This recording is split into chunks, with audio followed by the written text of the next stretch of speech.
Hello friends and welcome back to Regulation channel. So friends, today I will talk about Minisforum UN100P and UN150P mini PC with priority of affordability. So friend, the Minisforum brand new mini PC is powered by either the Intel N100 or the slightly higher clock N150 processor, and the UN100P is barely performant enough for most workload and casual use in the modern era. And for those unveiled, the 6-watt Intel N100 and N150 are quad-core, quad-thread CPU based on Alder Lake-N, with the latter boasting of 200 MHz higher boost clock than the former 3.4 GHz.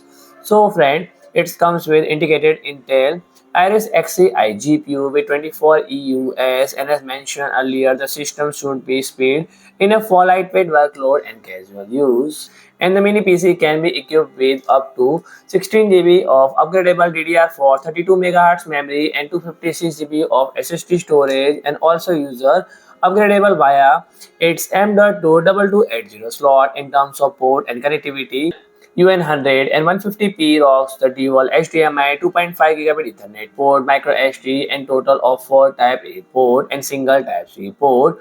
Always support for USB 3.2 alongside the M.22280 slot. A 2.5-inch bay is also provided for additional storage requirements. So friend, if you like my video, please do like, share and comment, and don't forget to subscribe my channel and press the bell icon.